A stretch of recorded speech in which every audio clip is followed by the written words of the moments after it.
आप देख रहे हैं प्रभात टाइम्स। हमारा शो चर्चा में आप सभी का स्वागत है। अभी हम मौजूद हैं होटल डीजी में, जहां पे जन स्वराज का संविधान सभा का कार्यक्रम रखा गया था।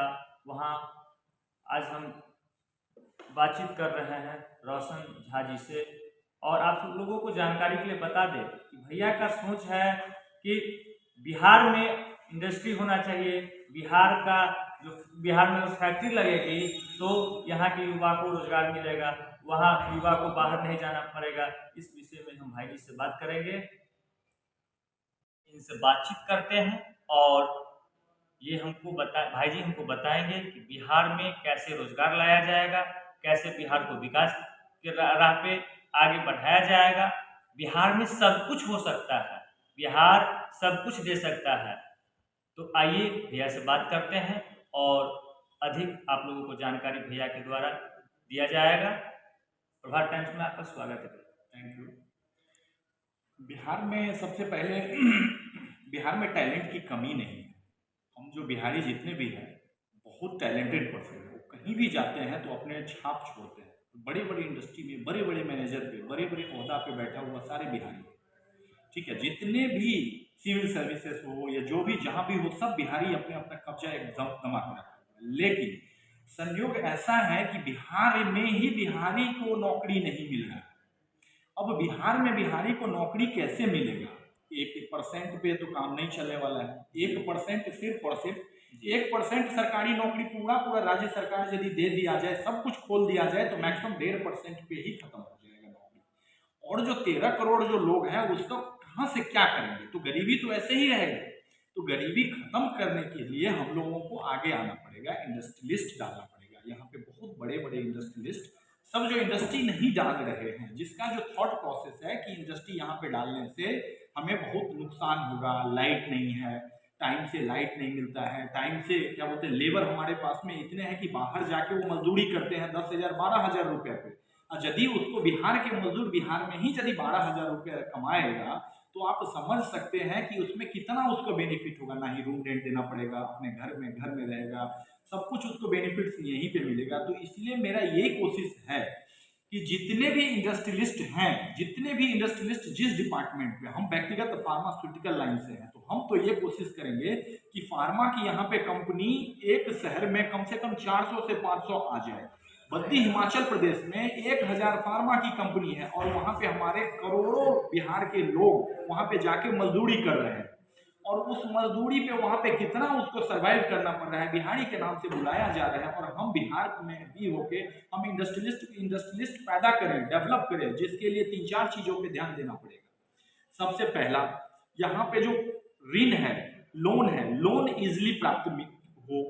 मान लो किसी के पास में 4 करोड़ से 5 करोड़ रुपया उसके लोन प्रोवाइड करवा दिया जाए गवर्नमेंट के तहत, तो वो अपना इंडस्ट्री डाल सकते हैं। उसके पास में बहुत अच्छा दिमाग है, बहुत अच्छा स्किल्ड है, सब कुछ अच्छा है, वो अपना फार्मा कंपनी यहाँ पे डेवलप कर सकता है। ठीक है, अभी तक जो नहीं हुआ है, सरकार इस पे कुछ भी अमल नहीं कर रहे थे। बिहार में इंडस्ट्री के लिए सबसे पहला यहाँ पे लॉ एंड ऑर्डर को सुधार करना पड़ेगा। बिहार में जो इंडस्ट्रियलिस्ट इंडस्ट्री नहीं डाल रहे हैं, उसके कुछ डर है कि हमसे ये उगाही लेना शुरू कर देगा। उनका किस पे डर है? मतलब सरकार पे डर है कि सरकार हमसे 2-3 मांग करेगी? जो सरकार इंडस्ट्री को डालने के लिए उत्सुकता ही नहीं दिखा रहा है। कोई भी सरकार, राजद हो या जदयू हो, कोई भी सरकार या भाजपा हो, कोई भी सरकार इस इंडस्ट्री को डालने के लिए, कैसे इंडस्ट्री डाला जाएगा, कैसे बिहार में रोजगार पैदा हो, इसके लिए वो जागृत ही नहीं है। क्योंकि उसको ये है कि बिना बिहार में इंडस्ट्री डाले हुए हमारा रोटी चल रहा है, हम रोटी सेक रहे हैं, तो फिर वो क्यों डालेगा इंडस्ट्री? इंडस्ट्री डालने के लिए सबसे पहले सरकार को एक नियम बनाना चाहिए कि जितने भी इंडस्ट्री यहाँ पे डालना चाहते हैं उसको क्या क्या चाहिए। उसको इजिली जमीन की व्यवस्था हो जाए, जो लीज पे सारे गवर्नमेंट दे रहे हैं। जम्मू गवर्नमेंट अभी बहुत सारे 50% सब्सिडी दिया हुआ है, हिमाचल गवर्नमेंट 30% सब्सिडी दिया हुआ है कि आइए आप हमारे शहर में, हमारे राज्य में इंडस्ट्री डालिए। और वो इंडस्ट्री डालने के बाद वहाँ पे रोजगार पैदा करते हैं। वहाँ का नियम है कि 75% आदमी उसी राज्य के आदमी कार्य करेंगे। जैसे हिमाचल में कोई इंडस्ट्री डल रहा है, जम्मू में कोई इंडस्ट्री डल रहा है, तो 75% एम्प्लॉय उसका जम्मू का होगा। वैसे ही यदि बिहार में कोई इंडस्ट्री डालेगा तो 75% एम्प्लॉय बिहार के होंगे, और 75% एम्प्लॉय से कितना एम्प्लॉयमेंट बढ़ जाएगा वो कोई अंदाजा नहीं लगा सकता है। 25% बाहरी, 50-25% बाहरी होंगे, और 75% मतलब एक गवर्नमेंट का जो ये रूल है कि जिस राज्य में आपकी इंडस्ट्री है उसके लिए 75% उसके लिए रोजगार सृजन करना पड़ता है। तो हमारी सरकार से कोई भी सरकार, दोनों सरकार में कोई भी सरकार इंडस्ट्री को बढ़ावा देने के लिए कुछ भी नहीं किया। सिर्फ और सिर्फ वो बोलते हैं कि हम रोजगार दिए, इलेक्शन के टाइम में आएंगे समझाएंगे कि हमने इतने लाख टीचर की वैकेंसी की है। 4 लाख, अरे भैया 4 लाख टीचर से तुम्हें क्या हो जाएगा? 13 करोड़ का जनसंख्या है, 4 लाख से कितने परिवार चल जाएगा? और उसका भी तुमने सैलरी का जो पे स्केल जो तुमने तोड़ के रखा है उससे क्या होगा? उसका शिक्षा व्यवस्था का असली उसका जो शिक्षित लोग हैं, जो जेन्युइन में टीचर होने लायक हैं, उसकी तुम बहाली क्यों नहीं हो? 1500 रुपया देके तुमने उसको शिक्षा मंत्री शिक्षा के रूप में भर्ती कर लिए और उसको फिर तुम पे स्केल बढ़ा रहे हो। इससे कुछ नहीं होने वाला है। इंडस्ट्री डेवलप करना है यहाँ पे। इंडस्ट्री डेवलप तभी होगा जब सरकार इस चीज़ को फैसिलिटी देगा। लाइट का व्यवस्था होना चाहिए, जमीन उसको सही होना चाहिए, इसके बाद में उसको ऋण मिल जाना चाहिए, इजली उसको ऋण मिल जाना चाहिए। यदि कोई भी युवा के पास में आप 10 लाख रुपया दे दीजिए तो अपना कुछ ना कुछ व्यवस्था कर देगा, जॉब क्रिएटर बनेगा।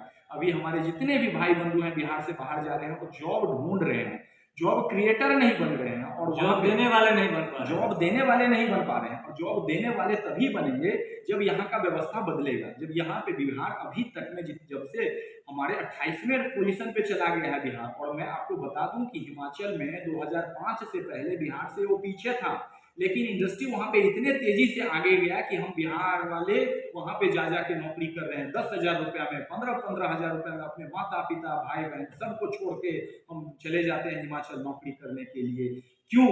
क्योंकि आमदनी यहाँ पे कुछ भी नहीं है। क्या करेगा? बेरोजगार बैठेगा, मम्मी पापा उसको बोलेंगे कि भैया क्या कर रहे हो। इसलिए हमको यहाँ पे रोजगार देने के लिए सबसे पहले इंडस्ट्रियलिस्ट को बुलाना पड़ेगा, और इंडस्ट्रियलिस्ट को क्या कहना है उसके जितने भी क्राइटेरिया उसको फुलफिल करना पड़ेगा। जिसमें सबसे पहला बिजली आता है।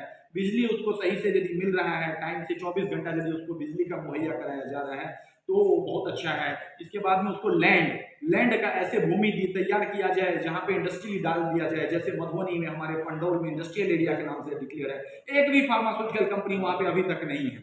यदि हम लोगों को